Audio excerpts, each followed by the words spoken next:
Motivational story यानी ऐसी कहानी जिसे पढ़कर हमारे अंदर जागरूकता आ जाती है, हमारा मन प्रफुल्लित हो जाता है या मुश्किलों के सामने लड़ने की ताकत आती है। हर किसी के जीवन में मुश्किलें आती है, परंतु हमें कभी भी हार नहीं माननी चाहिए। हमारी आज की कहानी का नाम है नीच और ऊंच की पहचान। महाराजा विक्रमादित्य अपने देश की आंतरिक दशा जानने के लिए वेश बदलकर पैदल घूमने जाया करते थे। एक दिन घूमते घूमते एक नगर में पहुँचे।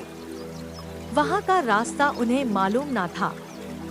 राजा रास्ता पूछने के लिए किसी व्यक्ति की तलाश में आगे बढ़े। आगे उन्हें एक हवलदार सरकारी वर्दी पहने हुए दिखा। राजा ने उसके पास जाकर पूछा, महाशय अमुक जाने का रास्ता क्या है, कृपया बताइए। हवलदार में अकड़ कर कहा, मूर्ख तू देखता नहीं, मैं हवलदार हूँ, मेरा काम रास्ता बताना नहीं है, चल हट किसी दूसरे से पूछ।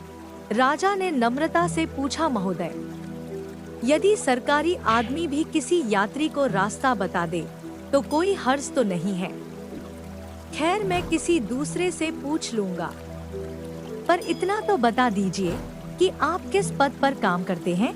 हवलदार ने भौहें चढ़ाते हुए कहा, ओए तू अंधा है, मेरी वर्दी को देखकर पहचानता नहीं कि मैं कौन हूँ। राजा ने कहा, शायद आप पुलिस के सिपाही हैं। उसने कहा, नहीं, उससे ऊंचा। तब क्या नायक है? नहीं, उससे भी ऊंचा। अच्छा तो आप हवलदार हैं। हवलदार ने कहा, अब तू जान गया कि मैं कौन हूँ, पर यह तो बता, इतनी पूछताछ करने का तेरा क्या मतलब और तू कौन है? राजा ने कहा, मैं भी सरकारी आदमी हूँ। सिपाही की ऐंठ कुछ कम हुई। उसने पूछा, क्या तुम नायक हो? राजा ने कहा, नहीं, उससे ऊंचा। तब क्या आप हवलदार हैं? नहीं, उससे भी ऊंचा। तो क्या दरोगा है? उससे भी ऊंचा।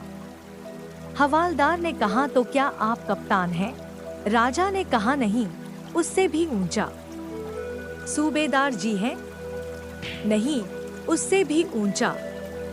अब तो हवलदार घबराने लगा। उसने पूछा, तब आप मंत्री जी हैं? राजा ने कहा, भाई बस एक सीढ़ी और बाकी रह गई है। सिपाही ने गौर से देखा तो सादी पोशाक में महाराजा विक्रमादित्य सामने खड़े हैं। हवलदार के होश उड़ गए।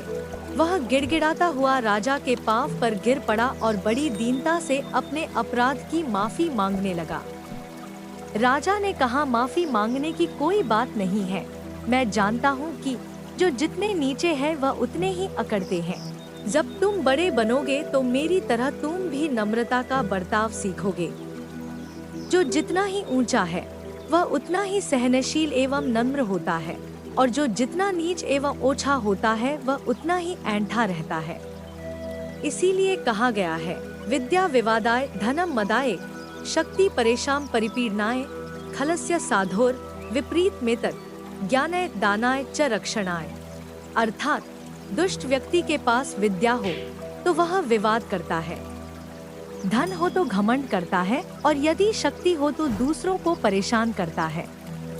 वही साधु प्रकृति का व्यक्ति विद्या ज्ञान देने में, धन दान देने में और शक्ति दूसरों की रक्षा करने में खर्च करता है।